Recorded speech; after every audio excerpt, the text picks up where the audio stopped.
Saya pernah mendengar cerita tentang manusia masuk surga dan neraka. Di antaranya kisah tentang wanita tunasusila pelacur yang masuk surga karena menolong seekor anjing. Kisah seorang yang masuk surga tapi belum pernah sholat dan sujud, orang masuk surga dan neraka karena seekor lalat. Pertanyaan saya, apakah saat ini sudah ada umat Nabi Muhammad atau manusia yang sudah berada di surga neraka? Bukankah manusia akan masuk surga neraka setelah hari kiamat? Kisah tentang seorang perempuan WTS membuka sepatunya, sepatu kulit, dimasukkannya ke dalam sumur, dituangkannya ke anjing yang menjulurkan lidah. Bukan umat Nabi Muhammad, tapi cerita tentang Bani Israel. Allah mengampunkan dia dan dia akan masuk surga. Apakah di surga itu sekarang sudah ada orang di dalamnya? Nabi Muhammad dulu masuk ke surga untuk apa? Meninjau-ninjau, menengok-nengok. Orang yang soleh meninggal, rohnya masuk ke dalam burung paruh warna hijau. Burung itu terbang ke sana kemari. Buka kitab Ar-Ruh, ditulis oleh Imam Ibnu Qayyim Al-Jauziyah. Bapak, ibu, adik-adik, kalau mau baca kitab tentang surga, neraka, alam barzah, dua kitab. Pertama At-Tazkirah Imam Al-Qurtubi, Ar-Ruh Imam Ibnu Qayyim Al-Jauziyah. Ada orang-orang dibawa singgah ke surga jalan-jalan. Ini pemukiman, real estate, rumah mewah. Nanti akan ditempati 1 Januari 2018. Tapi sebelum itu orang boleh jalan-jalan, nengok, survei-survei dulu. Makanya orang mati syahid wajahnya senyum. Kenapa orang mati syahid wajah senyum? Karena sebelum nyawanya keluar, malaikat sudah mengepakkan sayapnya. Di situ nampaknya kau akan mati, kau tinggal di lorong blok C nomor 15. Senyum dia. Nah, ini kita sekarang jangankan tempat surga, parkir pun payah. Apa hukumnya jika saya sholat sambil menutup mata agar sholat saya menjadi lebih khusyuk? Apakah ini tak boleh Pak Ustadz? Sebab dulu saya pernah tanya hal ini pada dosen agama, katanya ini tak boleh karena dianggap tak sopan pada Allah. Sementara jika mata saya terbuka, saya sulit untuk khusyuk. Adakah solusi untuk saya Pak Ustadz? Thanks. Ada gambar senyum. Titik 2. Sekarang saya mau menunjukkan beberapa riwayat sahabat Nabi itu sholatnya pejam mata atau buka mata. Jangan jawab. Nabi jadi imam, sahabat di belakang. Ketika sedang sholat, Nabi buka selopnya, sendalnya. Waktu itu Masjid Nabawi pasir. Nabi buka selopnya, semua sahabat yang ada di belakang membuka selop. Kira-kira sahabat di belakang pejam mata atau buka mata? Buka, karena kalau pejam mana dia tahu. Uqtulul aswadaini fi shalah, bunuhlah dua yang hitam ketika kau sedang sholat. Allahu Akbar. Lewat dua yang hitam. Apa yang hitam itu? Kalajengking dengan ular. Bunuh. Kira-kira orang sholat bisa ada dua yang hitam lewat, dia tahu matanya terbuka atau tertutup? Terbuka. Kalau tertutup tiba-tiba udah tegak anaconda. Nah, terbuka. Jadi masalah sholat terbuka atau tertutup, terbuka. Tapi ada saat tertentu kita mesti tutup. Saya pernah mengalami. Pas di depan saya pakai baju kaos, tertulis di belakangnya, hidup memang susah, jangan bikin susah. Asal saya buka, terbaca Pak.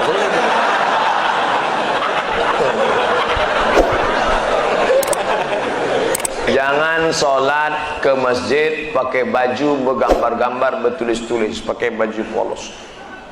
Gambar. Sudahlah hari Jumat, besok terlambat datang ke tengah, tulis di belakang. Emang masalah buat lo? Kita bukan cerita sah tak sah, tapi efek pengaruhnya terhadap ibadah.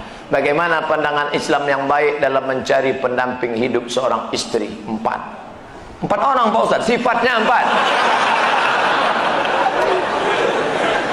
Tungkahul mar'atu li arba', perempuan dinikahi karena 4. Apa yang pertama? 5 liha, karena kaya. Kenapa kau nikahi dia? Gimana lah Pak Ustaz, ku tengok cincinnya 3 biji. Kaya, tak salah. Wali hasabiha, kenapa kau nikahi dia? Keturunan Pak Ustaz, darah biru. Payah kemarin waktu cari donor darah, biru dah. Yang ketiga, wali jamaliha, karena cantiknya. Rambutnya bak mayang terurai, pipinya bak pauh dilayang, alisnya bak semut beriring, bibirnya bak delima merekah. So sweet.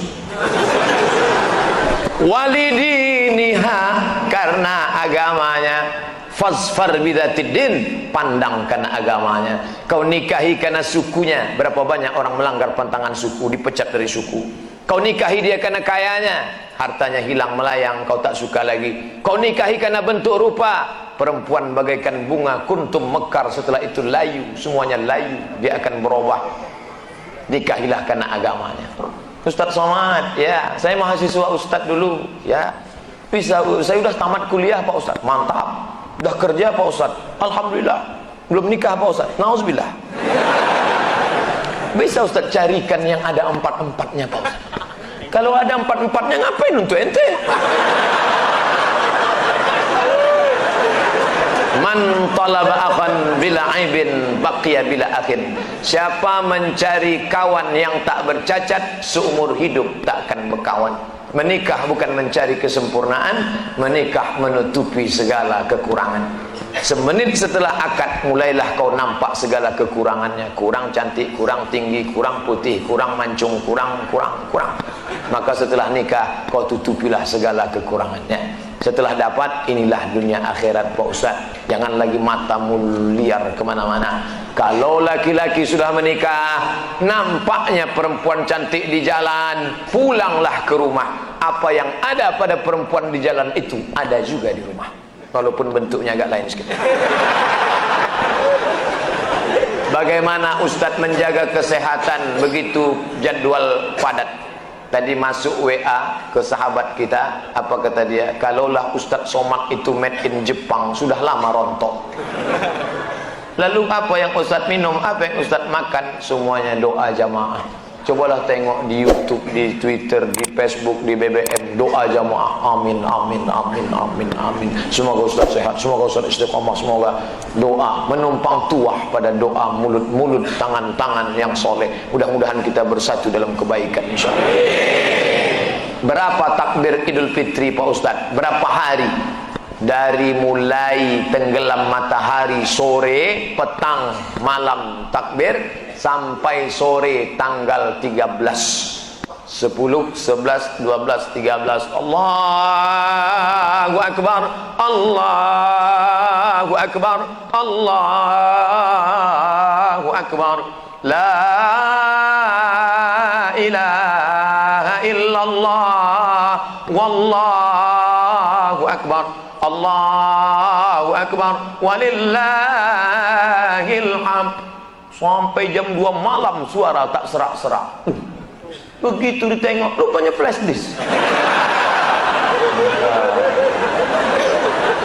Janganlah flash disk, orang lah. Ini banyak nanti flash disk ini masuk surga. CD masuk surga, flash disk masuk surga. Dilatihlah anak-anak muda kita. Latih anak-anak muda. Nih, takbir bukan cuma di masjid. Selama 4 hari itu takbir. Anak-anak, ibu-ibu di rumah sambil masak opor, masak rendang, masak gulai kambing. Allahu Akbar, Allahu Akbar. La ilaha illallah. Garamnya kurang. Apa yang membuat Ustaz tetap istiqomah berdakwah dari masjid satu ke masjid lain? Bukankah Ustaz sudah ada tawaran TV swasta untuk mengajak Ustaz mengisi acara di salah satu stasiun TV yang kita semua sudah tahu kalau tampil di TV bayarannya besar. Dia mau saya harus ganteng. Masuk TV itu 2, ganteng betul atau buruk betul. Saya pula kan tidak pala buruk, tapi ganteng pun tidak juga. Pakaian itu harus begini, harus begitu, itu yang tak bisa. Tapi yang paling berat ini jadwal harus gini. Saya tak bisa jadwal. Saya sudah penuh sampai 2018 Idul Fitri. Saya sudah nanti setelah itu barulah kita masuk ke TV-TV. Kok muat? Apakah memang ada hadis yang mengatakan tidak kujamin umatku 14 abad akan datang? Seandainya hadis ini memang ada, apa yang tidak dijamin? Sapaannya atau ibadahnya? Mohon pencerahan. Tak ada. Nabi jangan berkecil hati hidup zaman sekarang. Apa kata Nabi sallallahu alaihi wasallam? al-ibadatu fil haraji kahijratin ilayya. Siapa yang tetap istiqamah beribadah padahal waktu itu banyak fitnah-fitnah, sama macam berhijrah bersama Nabi Muhammad sallallahu alaihi wasallam. Jadi jangan mengutuk nasib. Mengapa aku hidup di abad sekarang ini? Kenapa tak hidup zaman Abu Bakar, Umar, Utsman, Ali? Kalau mental model ini, hidup zaman dulu pun jadi Abu Jahal, Abu Lahab. Jangan berduka. Anak-anak muda, kalian yang banyak godaan, justru hebat. Ini anak-anak muda yang datang malam ini luar biasa. Tadi udah ada yang ngajak ke karaoke, ada yang ngajak ke night club, ada yang ngajak main gaple, ada yang ngajak dangdut. Dia tolak itu semua. Maka sama macam hijrah bersama Nabi Muhammad SAW. Tuh, bro, kita gimana karaoke malam ini? Tidak, aku mau ngaji ke sana. Ada Ustaz Somad datang. Itu. Setelah, jadi gimana? Pulang dari sana kita.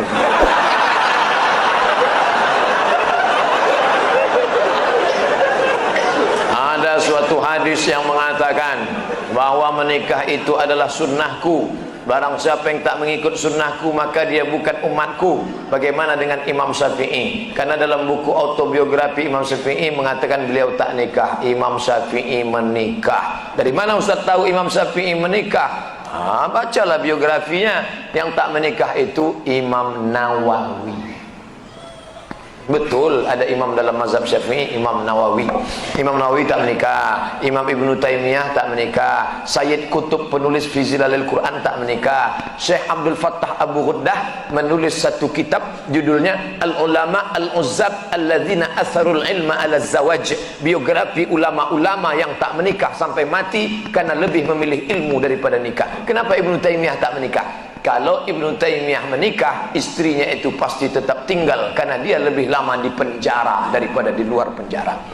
Sayyid Qutb digantung 1966, mati dalam keadaan ditulisnya tafsir itu di penjara. Maka mereka itu memikirkan mudaratnya lebih besar. Tapi kalian yang muda sekarang jangan kalian ikut ini. Zaman Imam Nawawi dulu dia tak menikah, perempuan zaman itu biji matanya aja yang nampak. Godaan tak kuat. Zaman sekarang perempuan biji matanya tertutup, yang lain terbuka. Jangan, jadi berubah zaman. Jangan kan aku mau ikut Imam Nawawi aja. Tak bisa, lain, tak bisa. Godaan luar biasa. Ini saya mau pulang, nih godaan yang paling terberat nanti jumpa pramugari lah. Besok habis sholat Jumat mau pulang, sudah jelas pakai peci, pakai baju koko, pasang muka seram, mau lewat, tetap ditegurnya. Nomor berapa? La ilaha illallah. Udah dapat nomor kursi duduk saya, sengaja tak ada senyum-senyum. Tetap dia datang, Bapak seatbeltnya udah dipasang.